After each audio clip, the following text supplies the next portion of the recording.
G'day guys, Socket here.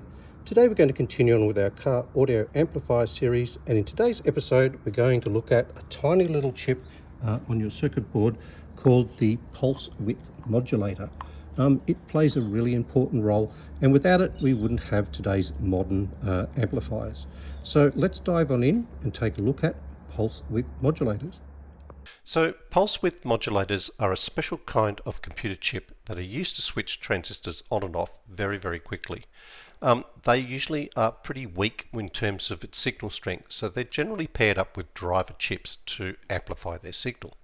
Now, before we can understand how pulse width modulators work, we need to understand a very important concept called duty cycle.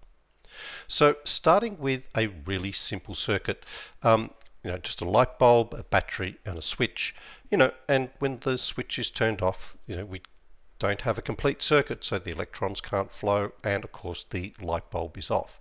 And we can turn the switch on, complete the circuit, electrons flow around, the light bulb comes on.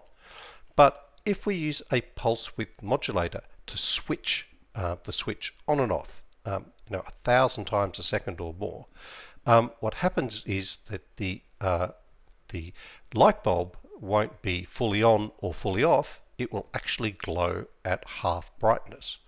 And it's this way that we can control the amount of time that we have the switch on, and therefore the amount of power that is supplied to the light bulb, and we can vary that.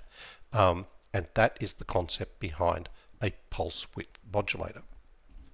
So in other words, a pulse width modulator is just a simple chip that creates a switching signal that is used to turn on and off electronic switches like transistors. So in our car audio amplifier, we find pulse width modulators controlling the transistors that drive our transformers, for example, in our power supply section, and also in the output section of our amplifiers we find pulse width modulators controlling the output transistors that drive our speakers. So how exactly does a pulse width modulator chip work? Well, I'm glad you asked.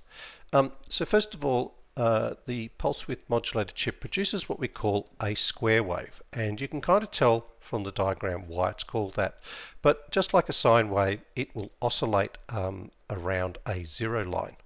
Now, each peak and dip is basically the device being turned on and off. So with the device that we're controlling, with this particular chip, it would be turned on 1, 2, 3, 4, 5. It would be turned on and off 6 times, right? 6 peaks. Now, the size of the peak is measured in voltage, and the width of the peak determines how long the device is switched on and off. So, for example here, this device would be off at this particular point of the signal, so it's be off longer than it's on, right? Because this is smaller than this. And so we call this ratio between being on and off the duty cycle.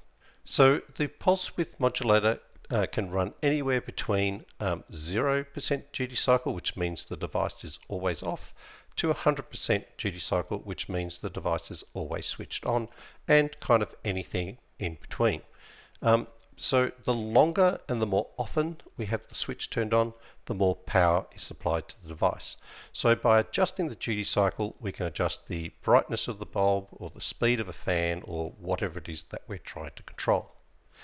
Now, when we look at pulse width modulators in our car audio amplifiers, as we said before, they're found in two parts of the amplifier, the power supply side and on the output side. But on the power supply side, the pulse width modulator is used to switch the power transistors, the MOSFETs, which drive the alternating current with the transformer. But because we want the alternating current to switch at a regular set intervals, the pulse width modulator is set so that the square wave signal is the same and consistent all the time. But when we go to the output side of the amplifier, we want the pulse width modulator to change the signal so that it is driving the output transistors in the same pattern as the audio signal, and which in that case will drive our speakers. We're going to dive into the details of how this works when we look at A, B and D class amplifiers, but basically that's how pulse width modulators chips work. So there you go, guys. That brings us to the end of today's tutorial on pulse width modulators and the end of the amplifier component tutorials. I hope you found those interesting. As always, thank you so much for watching. If you've got any comments or questions, please feel free to throw them down below. I'll try to get to them as soon as I possibly can. Otherwise, I will catch you in the next episode.